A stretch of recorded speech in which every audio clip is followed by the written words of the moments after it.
Наричат България земя на древните култури. Това определение с категорично се потвърждава от откритите многобройни артефакти, които са не само с национално, а и със световно културно историческо значение. Каква обаче е реалната причина България в края на 14 век да падне под османско робство, въпреки своята древна държавност? Това е темата в днешното предаване на Забравения код. Османското владичество е периодът от края на 14 до края на 19 век, през който не съществува българска държава, а населените с българи земи са под управлението на Османската империя. Ликвидирана е самостоятелната българска патриаршия, която е подчинена на гръцката цариградска патриаршия.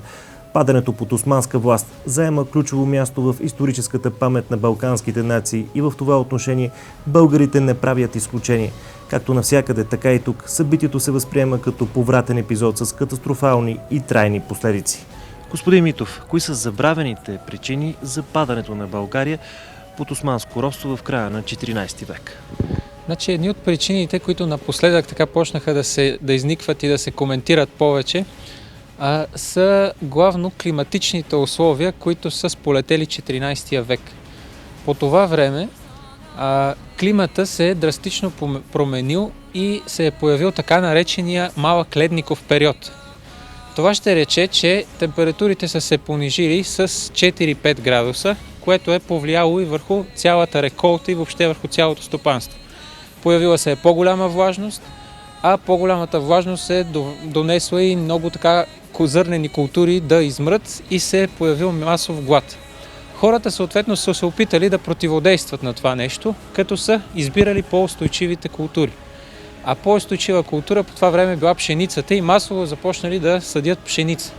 Сега съденето на пшеница обаче се оказало и нож с две остриета, защото съденето само на една култура способства, когато има гладни години, когато няма добра реколта, хората да са обречени на масов глад. И този глад се е появявал, както го виждаме, в много приписки, извори и бележки.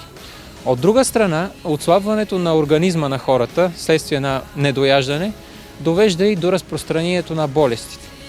В 14 век се появява една от най-големите пандемии на хилядолетието от чума. Чумата, която днес е слабо известна, малко огнища са познати и вече съвсем спокойно се лекува, тогава е била въобще бича на средновековието. От чума са умирали много хора и имаме правени такива статистики. Сега чумата се е разпространявана чрез корабоплаването, чрез търговията, които за средновековието са били изключително така активни дейности. И през 14 век, средата на 14 век се появява новата пандемия, което ще рече поредица от епидемии през 10-15 години, които са буквално помитали големи групи от хора и са ги убивали. Бубонната чума е причинителят на смъртоносна пандемия през средновековието. Зловеща болест, която отнася половината от населението на Европа и почти 10% от населението в световен мащаб през 14 век. Това е най-смъртоносната и първата пандемия, която засяга почти всички точки на земното кълбо. Заедно с малкия ледников период по това време са причина за значително уредяване на населението и по българските земи. Господин Митов, колко време продължава този ледников период, който ослабва българската държавност?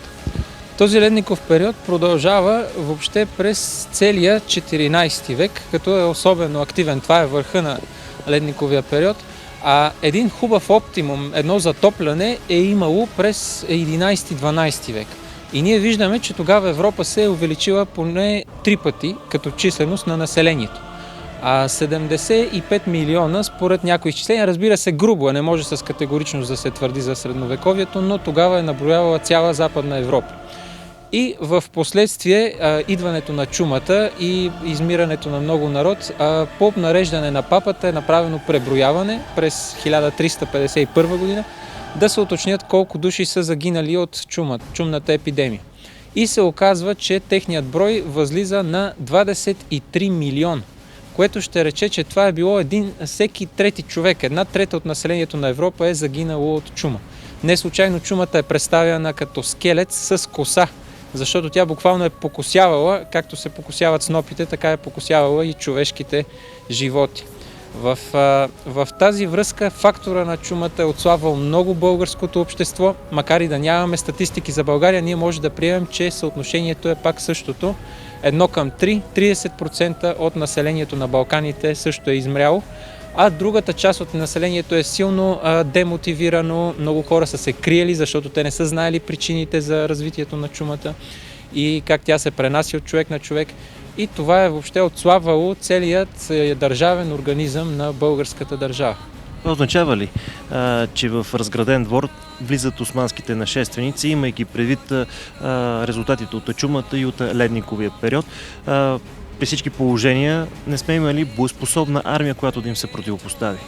Наистина, през 14 век имаме едно отслабване така в числеността на армиите. Това е също следствие на споменатите причини. Въобще събирането на армия от 10 000 души, например, е било нещо изключително и това е била една многобройна армия, която един цар е могъл да събере.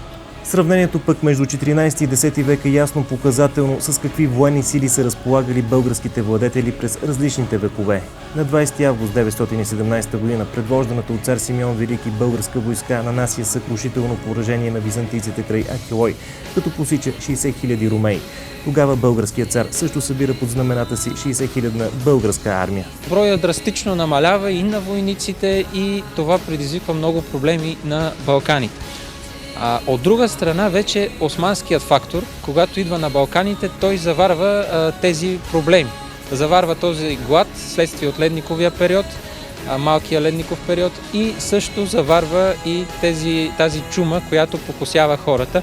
Разбира се, османците също страдат от чума. Не бива да считаме, че това не е така, но те могат да преодолеят тази болест поради други демографски причини. Са те? Сега, в Мала Азия, където се формира първоначално османската държава, османския бейлик, бейликът е бил изключително малко държавно формирование и княжество, наред с други бейлици. По нищо тогава не е личало, че османския бейлик е можел да се превърне в такава могъща и голяма империя. Наред с него това са били Саруханският бейлик и бейликът Айдън.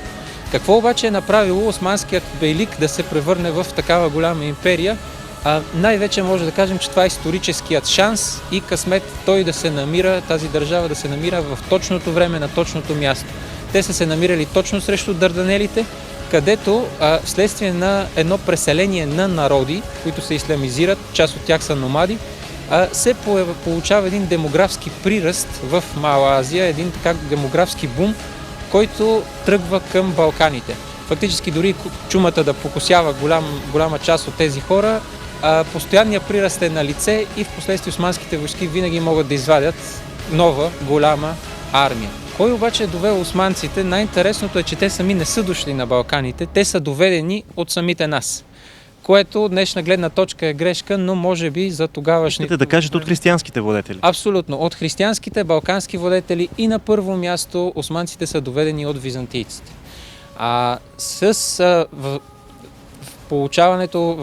Ставането на няколко граждански войни в Византия, това и особено втората гражданска война между Кантакузин, Йоан Кантакузин, бъдещият византийски император, и Ана Савойска, двете групировки в Византия, които се борят за надмощие на трона, и по този начин империята изключително се отслабва. Двете групировки започват да считат за по-лесно да плащат на османски наемници пари и те да се бият за тяхна сметка. И по този начин османците стъпват на Балканите. Защо са били недалновидни да преценят, че това ще им изиграе лоша шега на християнските владетели да ги привличат като съюзници и наемници? Значи, първоначално те са се опитвали да правят така някакъв своего рода дълновидство, като първоначално Кантакузин никой не използва османците, защото знаят, че те са близо до проливите и могат да прехвърлят. Затова Йоан Кантакузин използва бейлика Айдън, а пък Ана Савойска използва саруханските турци. Тоест, двете по-далечни бейлика и с тях воюват.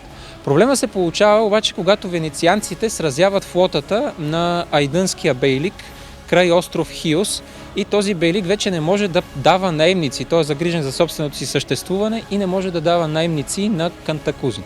Кантакузин е един изключително амбициозен човек, който на всяка цена се стреми да спечели византийския трон, каквото всъщност и става. И за това той за първи път довежда османците, които охотно му предлагат големи войски и за нула време смазват противниковата групировка. Препратка към нашето съвремие може лесно да се направи с бежанците в кавички, които са залели цяла Европа. С бежанците също един такъв поток, който нахлува и дори и неговото противопоставяне от държавите няма той как да бъде спрян, тъй като това са големи групи от хора, които преминават. Трябва да кажем, че тези групи са добре организирани мъже, които влизат на военния ротен принцип, а не са традиционните бежанци с майки и деца. Голяма част от тези групи наистина са мъже и вече прехвърлянето на границите, дори с правене на ограждения. Ние пак можем да се върнем в средновековието, да видим как са се справили владетелите тогава. Защото Кантакузин е виждал, че тези войни не са били строго подчинени. Те са били отделни групи хора, които са воювали срещу определена обещана плячка. В крайна сметка турците, много от тях отказват да се върнат по родните си места, предпочитат да грабят. Много често и Кантакузин няма пари да им плаща.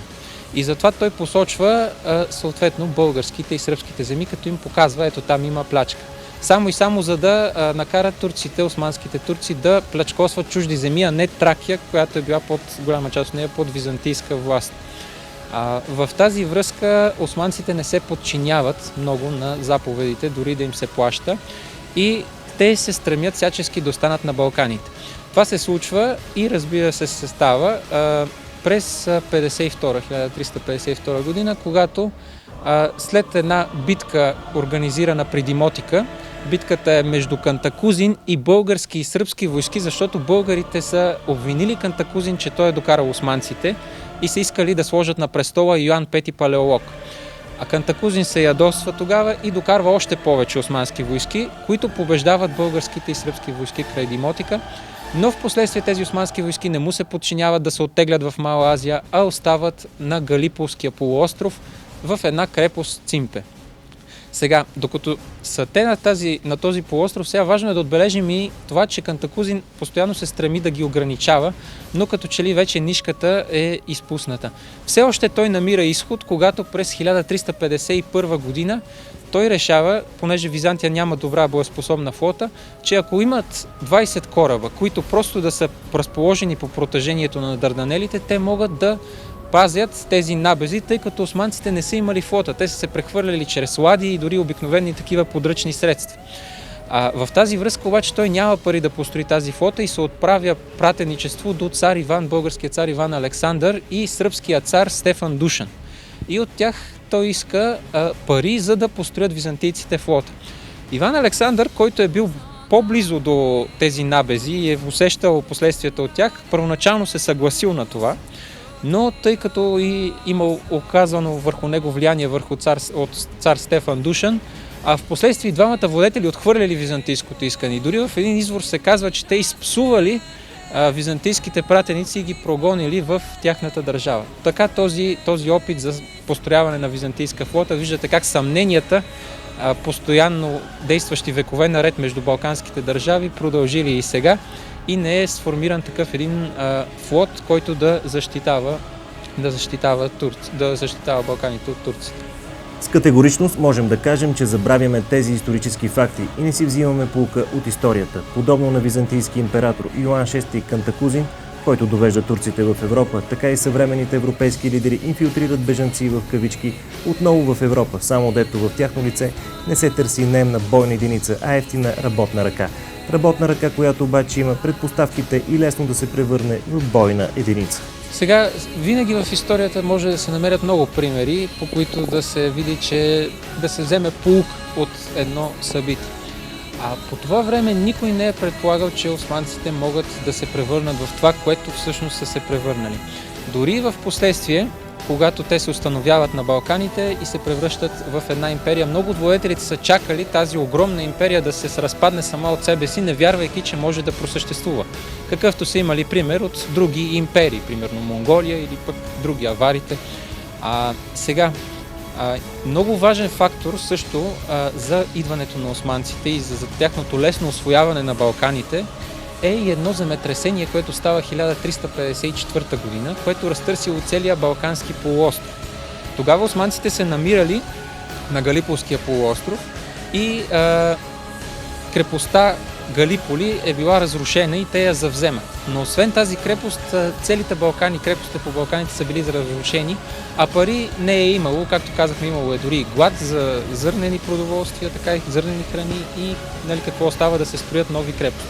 И след този акт виждаме как османците постепенно, плавно си започват да нахлуват в Балканите без да са затруднени сериозно. А от друга страна е интересно да ги разгледаме какво са представлявали всъщност тези първи османски нашественици. Първо е била групата на така наречените аканджии, тези, които са извършвали нападенията, като много често те са били отделни групи, въоръжени с много така леки и семпли оръжия, които са се подчинявали само на правилото на плячка. Тоест, те са отивали до някой град, до някое село, опитвали се да откраднат добитъка, ако отвлекат някой човек, евентуално да го продадат в робство, пак да вземат пари за него. И това е била основната така тактика, която са правили от първите османски завоеватели. Затова и балканските владетели, дори византийски император, многократно се опитват да се срещнат в тях в сражение, в редово сражение, докато те бягат. Те избягват сраженията, защото те се интересуват единствено от плячката. След това идват така наречените газии, които са притежавали боеспособна конница, и османското нашествие се разделя в три посоки на Балканите. Три уджа, както се казват, или удж означава връх на стрела, три посоки. Единият е бил на север по Черноморието, другият е бил по Вия Игнация на запад и третият е бил в посока Пловдив, диагоналният известен път. Изброявайки всички тези факти, климатични условия, ледников период, земетресение, глад, чума, в крайна сметка не трябва по такъв начин да хиперполизираме османското нашествие като една непобедима армия. Използвали са правилния момент в правилното историческо време. Абсолютно това е вярно, защото тези идеи, че османците са били наистина непобедими, много мъдри и силни, са вследствие на османската историография, която се развива към 16 век, 17 век. Там те търсят дори в първите османски владетели някакви видни качества като велики държавници, пълководци, османския народ така като изключителен, но всъщност истината е, че просто късмета и шанса е позволил на тази държава, която никой не е вярвал, че това може да се случи на Балканите, но тази държава в крайна сметка се е развила. Това е следствие и на политиката на нейните владетели, на Мурад и в последствие на неговите наследници. Защото стратегията на Мурад е била тези три уджа и три посоки да наказват владетелите на Балканите. Сега нужно е да се каже, че Балканите по това време са били, дори българската държава, са разделени на много териториални княжества. Имало едно раздробяване, което се е случило вследствие на различни причини, както е станало и в Западна Европа, отделни феодални раздробления, където всеки, дали ще е деспот, дали ще носи титлата деспот или титлата севастократор, всеки е бил владетел на това владение. Много владения дори са сечали монети и са имали собствени армии, разбира се малки армии, защото владенията са били малки. Кюстендил също е един ярък пример, където е било и княжеството на Драгаши, както е известно, една фамилия, която доскоро се смята, че е сръбска фамилия, но сега по последни изследвания се показва, че това е всъщност една българска фамилия, която последствие преминава под лоното на сръбския автократор. Тези държави ги е имало в голям брой. Ханс Шилдбергер, един немец, който е участвал в кръстоносен поход и пленен и описва своята история, казва: аз минах през три страни по поречието на Дунава и трите се казваха България, казва той. Има предвид Видинското царство, Търновското царство и съответно Добруджанското деспотство. Всъщност това не е било така. Тези три страни не са били три, а са били много повече. България е била тогава разделена на най-различни древни княжества и тези владетели до някъде са улеснили османското завоевание, тъй като османците са подчинявали един или друг владетел. Това е стратегията на Мурад. Той иска васална зависимост от тези владетели, тези независими владетели, които стават в последствие васали, негови васали. Какво иска от тях? Две неща. Първото нещо е иска да участват с войска в походите, а второто на него и второто нещо е иска голям данък, годишен данък, харач, който данък винаги е много висок и самите владетели не са успявали да го съберат и затова са облагали допълнително своето население. Това от своя страна пък е предизвикало недоволството на българското население към собствените владетели. Разконцентрирало е държавната власт. По този начин Мурад успява да подчини под васална зависимост всичките Балкани. В последствие османската политика се променя след това подчинение. След смъртта на Мурад при битката при Косово поле 1389 година, която става, където той загива в битка срещу сърбите на бойното поле.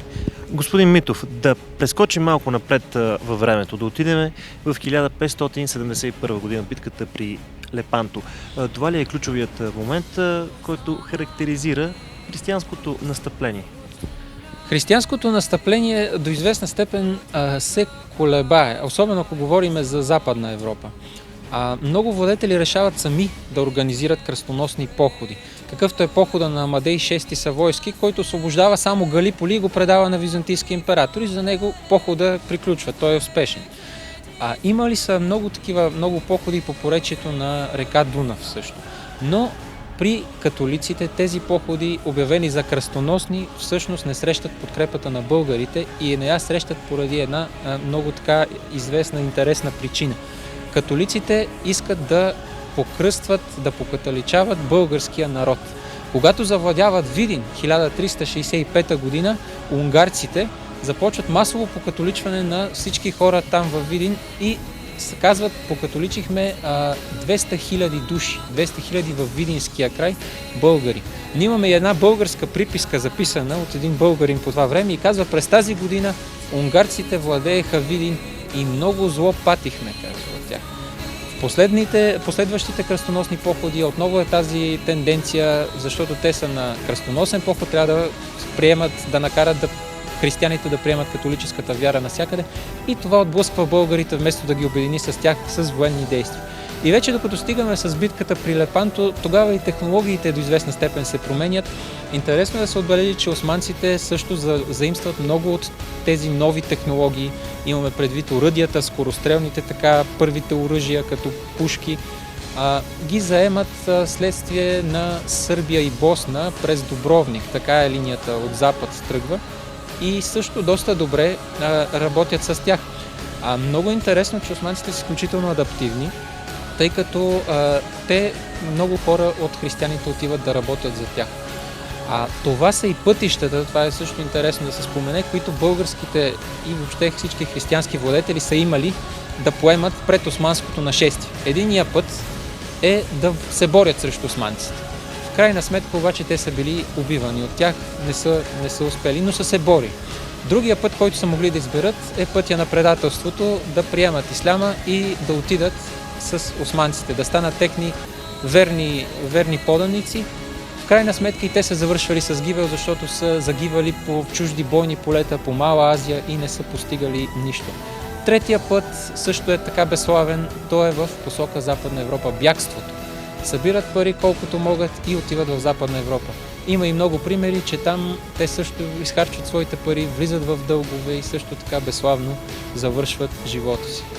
Можем да кажем, че православието е истинската причина България да просъществува през вековете и в един момент да се възроди. Абсолютно, православната църква по това време изживява, особено Търновската школа, както се нарича, изживява един изключителен възход и развитие. Пишат се много географски съчинения. Исихазма много добре навлиза като християнско учение. И тогава църквата се намира в един разцвет. Българската църква започва да се съперничи с Цариградската патриаршия. Затова и патриарх Калист от Цариград обвинява българската църква, че вече сама започнала да си вари миро без негово одобрение. Тоест ние имаме една пълна независимост на църквата и един стремеж за развитие сами по себе си, без да копираме византийските съчинения и прочие. И точно в този стремеж, разбира се, идват и османците, затова и много от съчиненията умоляват Господ да спаси царя, да му помогне и имаме много такива молитви, отправени за цар Иван Шишман. Днес историците спорят за стратегическото значение на битката при Лепанто през 1571 година. По-важен обаче фактът, че битката при Лепанто бележи технологичното превъзходство на християнския свят. Християнски свят, в който като феникс ще се възроди българската държавност.